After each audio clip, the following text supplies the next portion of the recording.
आपका पहला सवाल ये था कि ग्रामर, व्याकरण तो लोग ही बदलेंगे। में पहुंचेंगे, उनको लगे कि बदलना जरूरी है तो बदलेंगे। व्याकरण एक आखिरी सवाल, बैठ के बाद में विचार करें। एक आखिरी सवाल जो छोटा सा अगर हो तो अच्छा है, क्योंकि अब हमें साइन मिल गया है जाने का। जी बहुत देर लगा। जी सवाल पूछ लें आप अपना।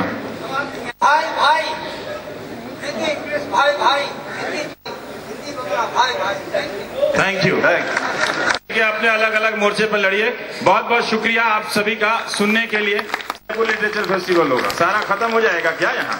बहुत अच्छा। तो आप लोगों ने सुना इंडिया के वरिष्ठ पत्रकार रवीश कुमार, उनसे जानते हैं भाषा और भाषा के अंतर विरोध के बारे में, किस तरह से हिंदी आज एक करियर के तौर पर अपने आप को अंग्रेजी के सामने कहीं छोटे तौर पर नजर आ रही है। जी रवीश जी।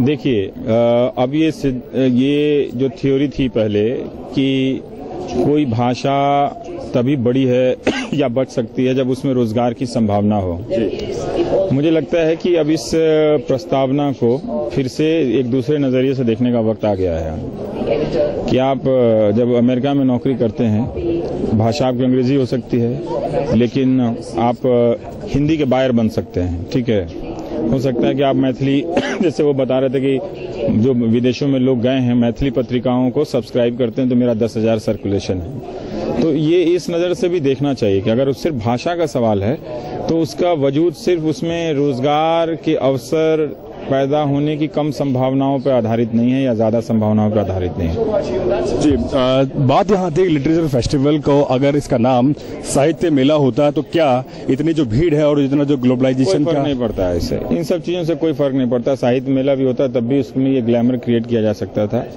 और फेस्टिवल भी कह दीजिए तब भी ये ग्लैमर क्रिएट किया जा सकता है। लगातार साहित्य मेले लिटरेचर फेस्टिवल में हर साल एक कुछ न कुछ विवाद देखने को मिलता है। क्या इससे इसकी जो दर्शक दीर्घा है या लोगों के जो रुझान है कि हमारी सोच परंपरा में इतने घाव हैं कि ये मवाद निकलते रहते हैं, वही विवाद है। तो उसको निकलते रहने दीजिए, अच्छा है। इससे पता चलता है कि हम अभी कितने मूर्ख हैं, इससे पता चलता है कि अभी उन पुराने सवालों को और कितने नजरियों से देखना बाकी है, और इससे ये भी पता चलता है कि हमने उन पुराने सवालों को कितने नए तरीके से सोचा है।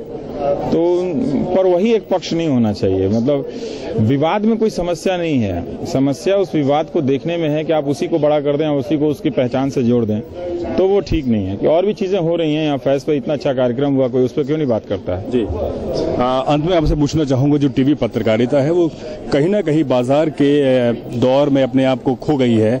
बाजारवाद इतना हावी हो गया है कि जो इश्यूज होने चाहिए जमीनी स्तर के, आज जिसकी कहानी आप हर बार बयां करते हैं। हिसाब कीजिएगा कागज पे, दुनिया माइनस मार्केट, अच्छा कोई उसका सुनना मिलेगा नहीं आपको। ऐसी कोई जगह नहीं है जहाँ बाजार नहीं है। नहीं बाजार है लेकिन कहीं जो एथिक्स है पत्रकारिता के, एथिक्स, मार्केट का भी एथिक्स खराब करने के लिए थोड़ी बोलता है, वो तो आप खराब करते हैं। आपने कभी किसी विज्ञापन का ऐड, किसी साबुन का विज्ञापन देखा है? कितना बढ़िया से वो लोग बनाते हैं 30 सेकंड में सामान बेचने के लिए, है ना। तो ये वो तो तरीका हमने अपनाया, हमें मार्केट ने थोड़ी कहा कि तुम घटिया बेचो।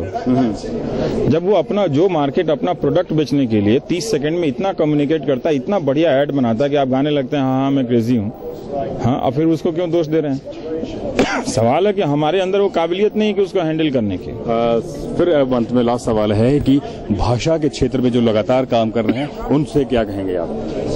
और लगातार काम करते रहें भाषा के क्षेत्र में। शुक्रिया रवीश जी। जैसा कि रवीश जी ने कहा कि भाषा के क्षेत्र में लगातार काम करते रहिए, और ये विवादों की यह संगम है, अगर विवाद ही है तो लोग आ रहे हैं और जा रहे हैं, क्योंकि ये साहित्य मेला है। मैं महेश वर्मा, कैमरा पर्सन महेश के साथ, जन टीवी जयपुर।